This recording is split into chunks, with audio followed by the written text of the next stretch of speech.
Hello, everyone, and welcome to this interview. I have with me Srishti Chaudhary, who is the author of three amazing historical fiction books Once Upon a Curfew, Lallan Sweets, and the newly released A Shimla Affair. And I'm so excited to have you here, Shrishti, and talk to you about everything related to your books and these worlds you create. So, how are you doing? How has life been? I know you've been through, I think, like a crazy touring process right now. So, how has life been right now for you? Life has been like really, really great. We just had a great book launch. It was like going on for months. So now I feel like, oh my God, I have like less things to do. That's weird. But I've been, yeah, just this week I've been quite sick. I got like this weird new strain of COVID, which Oh sucks. no. Yeah, I'm all fine and I'm still here and excited to be here. And I'm in Germany, just in case, if you don't know where I am. Yeah, I live here. I'm doing a PhD here in literature. I'm right. in the kind of like last leg of it. That's what I tell myself. I hope it's the last leg Yeah. and hoping to finish it soon and then be ready to write more books. Yeah. I think with the PhD, you can never know, right, when it's going to be your last leg. If there's like more to more to research, more to discover. But can you let us Absolutely. know what your PhD is in, if you don't mind in Yeah, sharing? of course. So Yeah. I'm researching love and marriage in 20th century Indian literature, Wow. and yeah, it's been fun because I get to read like a lot of Indian literature written in the last 100 years, and I kind of get to have an overview of like how we arrived where we are now, and this kind of like helps me also in my own work as well as Yeah. like kind of seeing it from this critical viewpoint. Yeah, that's really interesting because I definitely see the parallels with the books that you write, especially because it has to do with, I guess, like historical times or historical fiction, as I mentioned. Yeah. And of course, it has to do with love and romance and relationships between people.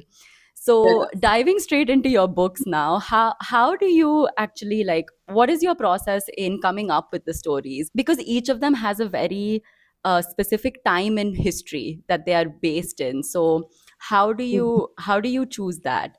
I would say for each of the books, it's been quite different. And people ask me like, why do you choose historical fiction, or like, how do you kind of like choose this time period, which is not maybe something super special to me as I've not lived through it, Yeah. obviously. So I guess like I have to say I naturally tend to gravitate towards like this historical periods because there's something in me which wants to like rewrite it. So, Right. historical fiction is a way to like rewrite the narrative, and I feel like just like going back and feeling like, okay, this like what do we know about women in like 70s or 40s? I couldn't tell how their day was like, what they did, how they even went to school, did they walk, did they take the bike, like how did they spend one whole day? We don't know that because women are just not there in popular imagination as Right. much as we would like to have them. It helps to have a little bit of distance to write about something. So I think Right. it would be like I'm not instantly attracted to writing about contemporary themes like modern Right. dating because it just feels like it's too close, and at the same Yeah. time it's not interesting enough for me because it's like you see people on their phone all the time, and I don't want to write about like, and you Yeah. don't want to read about it, you don't want like Gen Z terms in the books that Yeah. you read. Sometimes it just feels like a turn off in a way.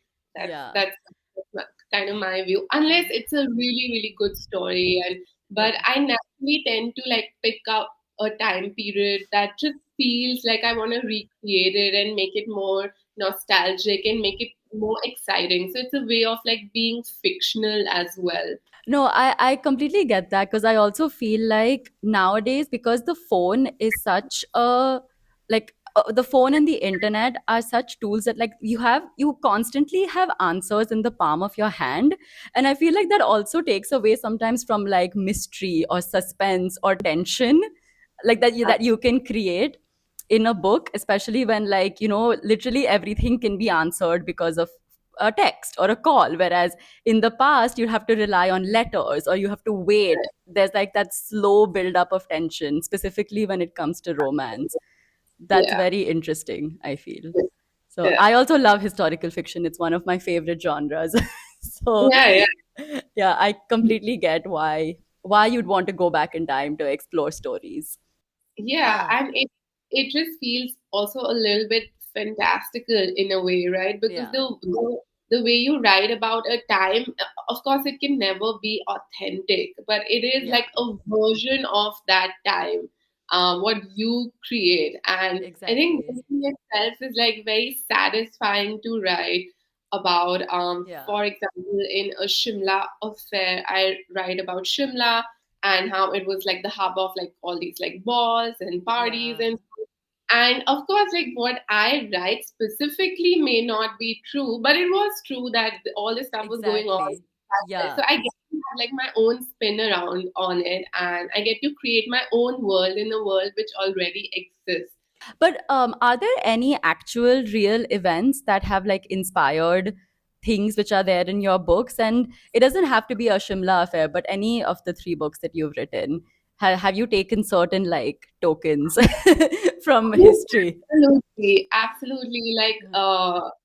I think there would be a rare person who writes who doesn't really take away from like what they've read about and Yeah. just turned it enough to like make it their own story. So, Yeah. um, for example, I have this scene in A Shimla Fair where Charles and Nalini are just like going on a walk and they come across a bunch of monkeys and then Charles Yeah. has to like, drive them away Yeah. and he says that you could get a job as as a professional monkey shoer, You're and right. believe it or not, this was an actual job back then. Like there was like a vice regal lodge where the viceroy used to live, and he Right. had 25 to 30 people in the grounds whose job was actually just to like shoo away the monkeys. This is what I read. Oh wow. I just like used it, to make the conversation more like bantery and fun. This kind of stuff you always pick up because that's what makes it sound a bit real, but like a bit unreal at the same time. So there were balls at the time as well, many many balls, and every week people would be going, okay, are you going for this? Are you going for that? And Shimla was then what Goa is now. You go there to Yeah. party, have a good time, and I just took all of that. No, yeah, I definitely like. I mean, the thing is, I didn't know that about Shimla when I read that it was actually this place where these like elite members came for like parties and things, and I'm sure that must have been a fascinating time to write about. But one of the things, like while I was reading A Shimla Affair, that like for me, it almost played in my head, kind of like a movie. At least, like that was my experience, and I've also seen like one of the characters, Nalini, in the book is also like she wants to be an actress, she wants to be in the movies. But I've also seen in your reels that there's a lot of like influence of Bollywood movies, at least in the way you promote your books. So Mhm. are you a secret Bollywood fan? and do you feel like there are influences that you draw from there as well? I mean, I'm a big time fan of like powerful storytelling. So, like, of course, Right. I love Bollywood as much as the next girl from India likes it. Yeah. We've kind of grown up on it, and a lot of like our cultural conceptions of like love and how life should be lived does come from it. You can Yeah. analyze it and you can be like, okay, no, love is actually not like that, but you still have it in your mind. So of course I've grown up on it. I love like good films, good TV shows. I think that's what like really Yeah. inspires me. Like I can watch a show and be like, oh my God, one day I want to write something which is as Yeah. powerful as this. So I do have this like very cinematic like influence on my mind, and Yes. that's why I tend to like write like that as well. Yeah. I can kind of imagine the scenes playing in my mind, and when I write, like it's kind of playing like a movie for me. Exactly. Yeah. So it comes out in the way that I write as well. I tend to think in like images and like scenes or like dialogues. Yes, exactly. For me, it actually does play out kind of like this is a scene that's happening. For I think it does come across that way, that like this is meant to be, yeah, like visualized rather than I guess sort of like this internalized in a way, if that makes sense. It's more Right. visual. It's more like Right. what you imagine in view, and Right. that's what also makes it enjoyable, I think. And I'm glad to hear that Yeah. you. Yeah. Yeah, so we spoke a little bit about your, like the IG reels that I said that you also connect them to Mm-hmm. movies. Mm-hmm. But I have to speak about your Instagram page, because quite honestly, that is how I got to know about you and your books. Mm-hmm. And I have to say that among I've seen so many like Indian authors promote their books online, and the way they talk about their books, I think you are someone who does it so well, in the way you talk about your books, in the way you communicate with your fans and your audience, and also you like sort of bring them into your world in a way. I think you do it absolutely fabulously. So I really do want to talk about that, because how does it feel? Because when you're writing a book, it's something that's very, very personal, and then when you Mm-hmm. have to promote it, it's like you're a completely different person. So Right. how do you navigate that? Okay, so thanks for that. That's really nice words. It's always a bit like, okay, when you start out, you feel like, oh, I can't put myself on like video. That's so weird, Yeah. what Yeah. people think. I think at some point I decided that I wanna like start to do it on my own, and I don't really care like what people think of like Yeah. the fact that I'm promoting something that is mine. I Yeah. think people tend to look at like like promotions as this like dirty word. Okay, you should not scream about like Yeah. what you did or like what you write and stuff.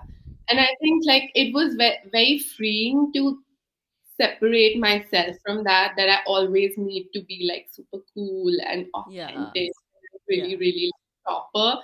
And I just realized that it's just a tool, as much for me as for anyone else, to like put the word out about their work. And I started to make these like videos and reels about like which will show what my books are like, Yeah. and that help people discover them slowly. And I think this was the really, really cool part about it, that I got to like directly interact with people who would read my books and then just come back and tell me, okay, this is something that I like, this is something that I didn't like, Yeah. what happened there? I didn't get that part. And I think this is something which is very like new age, because when I was growing up as a kid, you couldn't just talk to authors and tell them, this, I don't like this, what you did here. Exactly. It's supposed to be somewhere very far away and dead, and you just Yeah. have and you don't even know how they look like. And now you have authors dancing for their books constantly, like, hey, read my book, look, look, look. I'm not like I wouldn't look at myself as like any kind of influencer, because I'm just Yeah. doing it just for my work. It's really hard. It can be very overwhelming as well, because Yeah. you feel the pressure to like constantly create. Um, but at the same time, if you look at it as a long term thing, like I will always write books, so I will always Correct. have to promote them. It's something that feels like it needs to be done, but at the Yeah. same time, it can be fun as well. And the good thing which comes out from it is like getting to interact with people. Like Correct. this is the best part of it. Yeah, and I like what you said. And I also like the fact that you like actually own it in the sense that this is a tool to promote my book. This is a way that it's going to reach audiences. And yeah, I don't know why people think like once you've written something, once you've made the art, you like have to like you can't talk about it. You can't shout about it. You can't be like, overtly happy or proud about it. Right. And that's why I really like the content that you do, because you're like, here's this thing that I'm super proud of, and like go read it and and you do it in a very creative way. So I like, I think that's like super empowering, and I don't Thank see a lot of authors do that you. in India especially. But Right. and to be very fair, like I don't see a lot of publishers also do it very well. Like I think that's the hard part, right? Like if they would do it, we would not have to do it. exactly. Exactly. And so yeah, I feel like maybe it's just like you're not forced to do it, but you kind of have to, and it has its Yeah. perks as well. Yeah, absolutely. It does have its perks. I tell myself that, for a few years you have to hustle and like kind of do this. But Yeah. at the same time, I don't think like if you are not able to do it, then you don't deserve to be published or like you Of should course not be not. Of course on. not. Yeah. This is like one of the things that you can do. You if this is you would see that abroad for a lot of like other authors, they already get like a very big push from publishers, and Yes. this is something that they are doing on top of like what is already being done for them. So this is not like the Exactly. main kind of way that they sell their books. This is Yeah. just something that if they want, they can get in, and it's like a little cherry on top. But Yeah. publishers certainly don't depend on authors doing all the Exactly. heavy lifting, and them being free to just like print the books and put it Correct. out, because Yeah. the job of the author is to write the book. Correct. But like having said that, like since because A Shimla Affair is your third book now, have you seen Mhm. a sort of like change in the way like whether it's marketing, whether it's like push from your publishers, like as you keep writing more books, do you see like a change, or even as the years have passed, I feel, and I think the pandemic really helped just push books in general in terms of like it being trendy again. And so like as the years have gone by, have you seen a change in just in your experience as just being an author within the Indian publishing space? Hmm. I mean, I would say there's definitely been a pickup of like Indian fiction. So, at some point in the past, people used to think like Indian books only means either like these super literary books, Yeah. which they might find like a little bit overwhelming to read if they Yeah. are like not big readers, or it means these like super massy paperbacks. Yeah. Which sometimes feels too mundane to like kind of Yeah. want to read. You read it maybe just for the story a bit, but you don't get something deeper from it.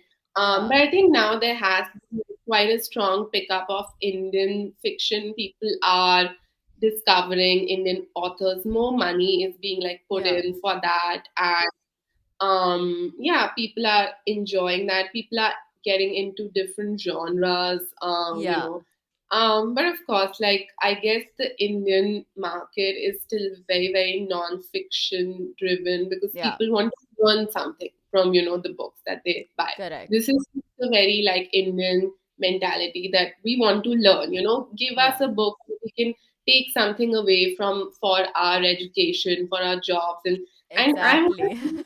you learn from fiction. Like how else, you learn Yeah. about the world. Yeah. Non-fic will just tell you, do this, do that, wake up at, Yeah.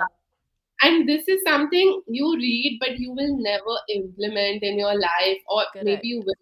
will. It's not so easy. But fiction will teach you things just from a story. You won't even know, but those values are inside you at some Yeah. point. And I think that's the beauty of it. If you tell a kid like don't lie, he will be like okay fine, but then he will still lie. But Yeah. if you teach him a through a story, this Exactly. happened and, the boy cried wolf and so on. This will stay with him forever. So I think fiction is the best way to learn about life. But I Yeah. can see more and more people are seeing that. Yeah, and I can see that even like just from how you've promoted A Shimla Affair, like earlier, I had never heard of like authors going on tours, Indian authors going on Mhm. tours, visiting bookstores. Like, of course, this did happen, but Yeah. like I've actually started seeing like fandom around books, or I've started seeing like communities build around these things, and so I find that very interesting. That's finally happening within the Yeah. Indian space. But I do think that these days, if you have a book to sell, you're not competing against other books. You're Yeah, actually competing against other mediums through which people will spend their time. So, yeah, if you have like 2 hours at the end of the day, how will you use it? Will you watch a show? correct. Will you scroll reels? Will you, Yeah, just hang out with a friend? So you're actually competing for their time, like, hey, this book is worth your time, so yeah, read it. And I yeah, think this is the major difference. It's yeah. really hard in this like fast moving attention economy to like convince people that this book is something that you should read. Books are something that you should spend time on. Well, with that, I think it's a good segue to jump into your books because they definitely provide that escape, I feel. And Right. the one that I want to dive into is A Shimla Affair. And so we've kind of spoken a little bit about, you spoke about Shimla being this place where there were these like magnificent balls, and it was the place to party. And Right. so how did you come across, like, how did you stumble upon this particular thing? Like, can you tell a little bit maybe about your research process, or just like how you came to know about this place in India, or this place in time in India where this existed. Right. So I was just, at some point I had a thought. I was talking to someone, and, there are a lot of like drugs going on in the Himalayas. And we thought, oh, it's like now, but at that point too, there must have been like drugs being grown there. And the Right. the British must have had a great time when they would have like gone there, because of Yeah. course, like back then there are no rules, and so Yeah. they would have had like proper super cool Regency raves kind of stuff going on there. And I thought, okay, and I started to like look it up a bit because it was really interesting, and I Right. came to the fact that Shimla used to be the summer capital of British India back then. So Right. for many, many years, for decades, for 6 months of the year, the entire offices of the British administration, with which they would like rule the entire subcontinent, would move from Delhi to Shimla every year, year on year. So for 6 months, they Right. would move everything, like all equipment, tables, chairs, anything that is used as an office. All the people would move there. They would like live there, and all the decisions that were made in Delhi were then made from Shimla. So it was a very Right. important town for like 50 years or so, because or even much more, because the whole kind of like British empire was being kind of ruled from there in a way. Oh, And at wow. the same time there were no kind of like other people there except for like the natives who they had kind of like driven out. And at Right. the same time there were many Indians like Punjabis, Biharis who had like moved there to like serve them. So, since they lived there, they had needed to have like servants and like things run. So many people kind of like moved there to get jobs as like a clerk, or even these Oh, lower, wow. in Right. which they could like just carry the rickshaw, or like to be there as ayahs, or to be there as like Right. waiters and so on. So there was like this whole lower bazaar, which is known. I think it's still known as that. Um, where the servants would live, and at the top of the hill they would have like built all their like houses, and where Wow. they would have like a grand life. And the mall road as we know it now Yes. was still there back then, pretty much as it is now. Right. But Indians were not allowed to like walk there, and they would Right. have to walk in the base of the hills, and come up or climb up and just carry like loads of things for them. And at the same time, it became like this like kind of hotspot for like people to find husbands. All these like Wow. British women would travel all the way and come and live with an aunt, because they heard that there are like balls going on, and they would show up and like try to look for like a young eligible guy because he's in the service, he's like at a Right. good post. So it became this like really cool kind of like place for them to like hang out and meet new people. At the same time, of course, there was like the um, revolution starting to happen. So I really found it interesting, like how these two things could be going on at the same time. And this is all stuff that I looked up. I started to read on it and research on it. And then in my mind, it just became like that, this is a cool place to like set my, Yeah. yeah. That sounds like really fascinating. I didn't know any about, like, I didn't know any of this before I started reading your book, but it, like, yeah, it really sounds super fascinating. Now I think let's talk a little bit about the characters in A Shimla Affair. Because there are the three main sisters who are at the center of this book. And Mhm. so I want to talk about them because the theme of sisterhood is something which is quite like strong, and it's a strong thread that you've woven through this story. So what influenced you to, I don't know, to talk about this, to talk about sisterhood? What influenced the relationship between the three sisters? Was it something Mhm. personal, or like where did that inspiration come from? I mean, sure, yeah, I have a sister, and Right. I think this is like the most obvious Yeah. kind of relationship for me to write about, because, Right. of course, it's like one person who's there for pretty much as your life, that you can, Yeah. just instantly like have as a friend or as a confidant, without, and they know you very deeply. So, Yeah. it's a very different relationship. But at the same time, I went to like a girls college, Right. and you know like I am very wary of these kind of themes which are very like brotherhood and bro code, and we Yeah. will say bro at all costs. But at the same time, they pit women against women. So Yeah. women, they fight, they cat fight, they are jealous, they are like this. So I wanted to like go against that, and because it's not true at all. There was like this very funny narrative back when we were still in university, that girls, they all come all dressed up for guys because they want guys to notice them. Yeah. It couldn't be further from the truth. I feel like we dressed up every day, even though we were in a girls' college, because we Yeah. wanted to do it for ourselves, and there was no like cattiness about it. Like, I think whenever he would walk the hall, everyone would be like, "Oh my god, nice dress, nice bag, nice."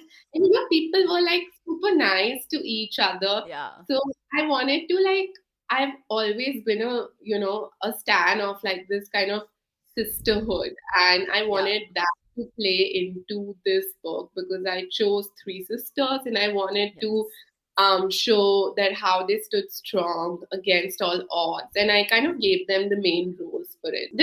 Has just been very natural for me, because I've always been in these like very strong women's spaces, and this even plays out very unconsciously. Like, I don't have to think about it. Yeah. Yeah, and that's what I like as well. And we'll get to the romance in a bit, but I like how the romance doesn't take away from the, like, the central theme, which is Right. these three women, these three sisters standing up Yes. against the British regime, or like standing up for what they believe. Right. And we will get to the romance, but there are so many other themes as well. There's the whole thing of like freedom. Was there any one of these themes that like that you felt deeply emotional about, or one that felt extremely urgent for you to talk about? Yeah, absolutely. I think there are like two or three core themes in the book that like kind of, you know, resonate a lot when you read this story. I would never say, okay, this is what the message of the book is, because Yeah, readers are supposed to make it on their own, and whatever the author actually intends, if it doesn't come out in the book, then it's not there, it's yeah, whatever the reader sees. But I would say, like, from the viewpoint that I wrote it, the price of freedom was like one of the big themes, in the way that we make choices in life and they lead us somewhere, and most of the yeah, times these spots are these bittersweet places where you kind of get something but you lose something else. And yeah. this goes for life as well. You think, okay, that's my dream and I'm going to go for that, and when you get there, like, it is in a way what you wanted, but at the same time also not. You tend to maybe lose something else. And uh, this is something fundamentally which is very interesting for me to explore, that how are the choices that we make us like who we are. Yeah. And how, when people they embark on a path, what is the price that they pay for that path. So now I think let's come to the romance because I feel Yeah. like romance is a theme that's there in all of your books. Yeah. And you talk about it on your Instagram as well, especially like your the male main characters in your books. So Yeah. are there any like conscious decisions that you take when you're writing a male main character? Is there what kind of inspirations do you draw from when you're writing like someone who all of us are supposed to swoon over? What do you think of when you're crafting this character? I mean, I do try to make them as non-toxic as I Yeah, can. exactly. Don't make a red flag. No, because like, if he's really supposed to be the right guy, then I don't want him to like come in and save the day. I want him to like give the female character enough space and enough support that she can just do it for herself. So I Yeah. don't like very like macho narratives of like, okay, like he will do something now, and then you can Yeah. just advise him, or you can act as the background, like, knowledge box or something. But like, that doesn't really work for me, and I tend to like make them like a little bit soft, in the way Yes. that you know um I have a scene in Lalan Sweets where Niku, they encounter some goons, and Yeah. they are in front of their car, and then Niku says like, Tara, get inside the car, and this is like very Bollywood Yeah. style. I will just hit them all. And then she does, and what he does is he makes a run for it, and he gets in Right. line, and he's like, go fast. I like, because there's no humanly way to like beat Yeah. all of them up. Yeah. So I rather like that, as opposed to, Yeah. Dishum, Dishum, they're all down. Yeah.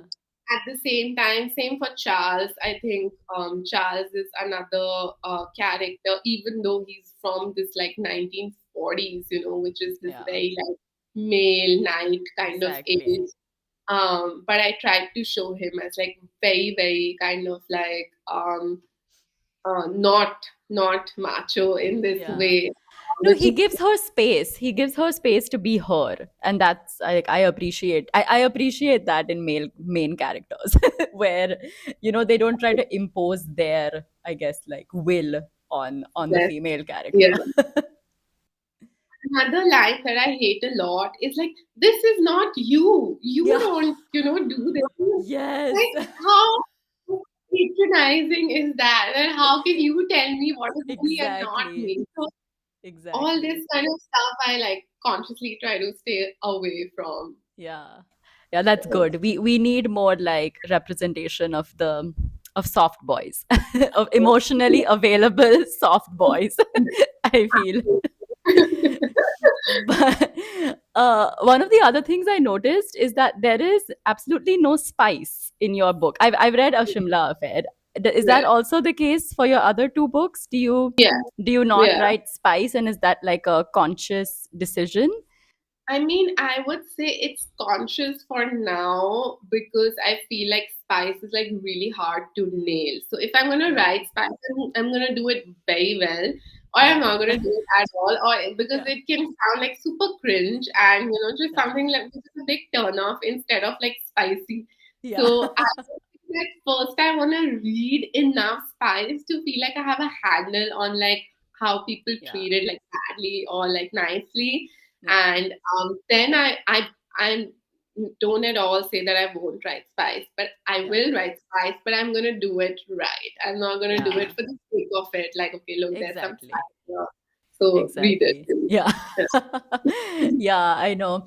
But like, I also feel, I mean, personally, I thought that maybe it was also because you want to open up your book for younger audiences as well. So it could have Mhm. been like a conscious decision to not include any spicy I scenes mean, like that. yeah, that is, I guess, one of the considerations as well. Right. Um, at the same time, my books are set in the past, where Yeah. like the social rules are a lot more tight than they are now. So for Yeah. sure, like Indu and Rana from Once Upon a Curfew, they couldn't have had a space to get spicy because it's Exactly. 70s, and they would for sure have to get married to like get to that point. Yeah.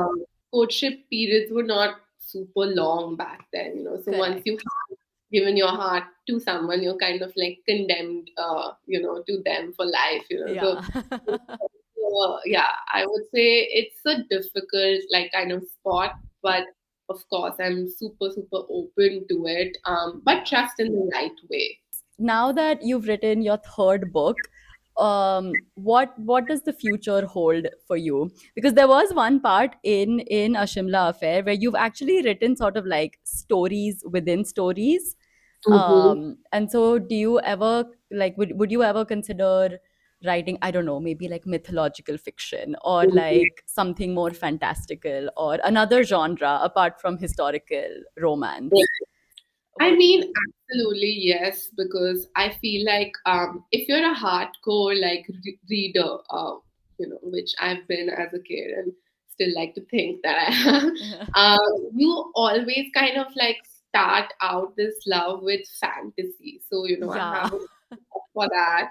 And that's why you even want to write in the first place. Because once you've read a fantasy book, you're just like blown away by this world.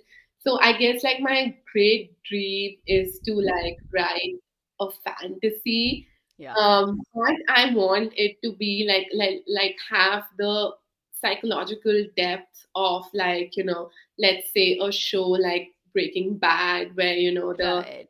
character changes from like good to like super super bad, and these are just like these kind of like aims that I have for myself, but I'm pretty sure Yeah. I will not rest until I wrote a fantasy novel. Yeah. So definitely like that's down the road it will happen. I just don't know when. Writing is a part of my life. It is in many ways my life. So I would continue to always write. So you can expect like a book every kind of year or every 2 years, and Yes. I'm gonna like start to put a lot of my short fiction out as well. Yeah. And I would always keep Indian like themes at the center of it all. This is Correct. like the main kind of fabric from which I get ideas from. Yeah. No, we'll definitely look forward to your like psychological fantasy book. And yeah, lastly, I guess just like what do you want readers to, I guess, take away after they finish reading A Shimla Affair, which is your latest book? What is like the Mhm. thing that you want to leave behind with readers after they've like turned the last page of the book? I would say that I just want them to have fun. Like, I want them to be deeply engrossed with the book, and I want them to, like, I think by act four, things get like pretty intense, and the Yeah, last act is like the most high stakes and gripping part of the book. And when they like kind of read through it, I want them to be totally lost in it, yeah, which is a feeling that I write for, because I love to be lost in books. And I think the greatest compliment anyone can give you is that, oh my God, I read your book till like 5 in the morning, or, I yeah, just read it all in 2 days because I was so lost in it. So of course I like hope that they have just a great time with it, because it is yeah, like like a multi-genre drama kind of book. At the same time, of course, there are the deeper questions of like, what do you lose when you take certain decisions in your life, yeah, and what is love, what is duty, and just the fact, if they think about it once they're done with the book, already tells me that the book kind of like did its job. yeah. Okay, thank you so much, Shrishti. It was really nice talking to you. And I hope you guys watching as well had a great, great time. Thank you so much for joining me today and Thank talking to you us for for having me. almost an hour. Thank you for having me. It was great to be here, and you did a great job with the questions, and had great fun being with you. Thank you.